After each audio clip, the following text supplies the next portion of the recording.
Morning, welcome back to GP Outdoors. You've asked many times, I'll explain why today. Stick around. Many of you have commented that you noticed that I very seldom ever saw the logs when they're laying in the pile. I always use either my log ox or a can or a peavey and I roll the logs down onto the ground and I cut on the ground, or I'll use the log ox timber jack off the ground. The first reason is because of kickback. I'm sure you've heard of it if you haven't yet experienced it. It's only happened to me a few times, and it was a number of years ago back as I was learning how to use a chainsaw. But every time it happened to me, it was when I was sawing logs in a log pile. Because remember, those logs are pyramided, so you virtually never have a log sitting by itself, free of any obstruction underneath, in front, or behind it, at whatever angle, because it's sitting cradled against other logs. And for those of you that aren't too familiar, kickback primarily occurs when this top part of your chain hits an object.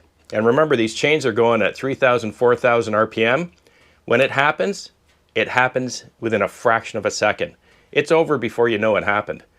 And you're fortunate if you had a good hold on that saw and you were able to hit the chain brake as it comes up, or more specifically, the saw will force your hand against the chain brake, and you're fortunate if you haven't caught a leg or an arm or any other body part.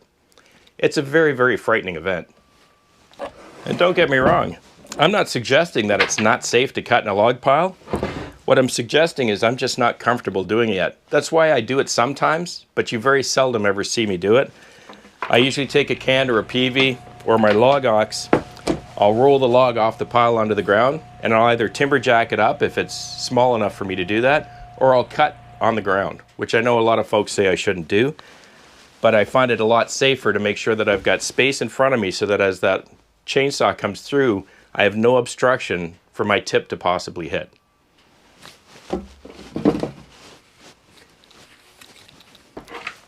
The second reason is because sawing logs in a pile is very exhausting. The reason it's exhausting is because you virtually never have an opportunity for the saw to do the cutting on its own. You're pretty much forced to have to hold the weight of the saw all the time with your muscles, as well as manage its cut through the log in front of you. Let me explain.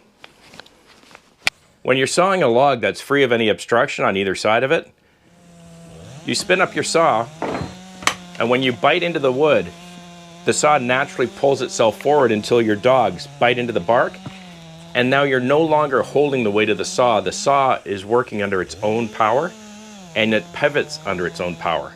All you've got to do is kind of manage the pivot.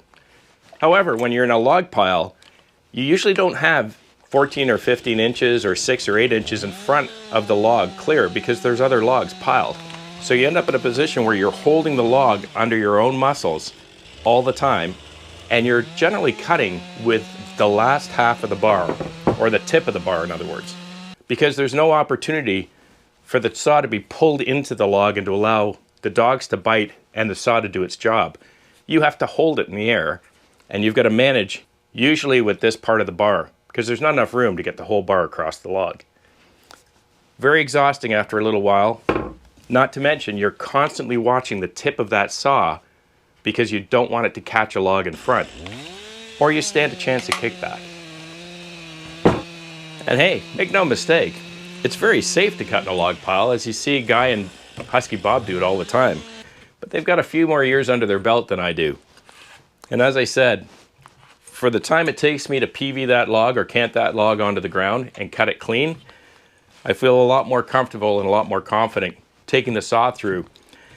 Plus, it's not as exhausting on my muscles or on my body because I'm not actually holding the saw when it's doing its job. It holds itself. And you get a nice clean pivot through the log. So hopefully that's answered the question for you.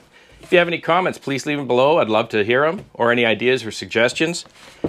I think at some point, as I get a little more experienced over years, I'll start cutting in the log pile more often. But for now, I'd rather take the time, throw it down on the ground, make my 70–80% cut, roll the log, and finish the cut on the ground. Just much safer for me.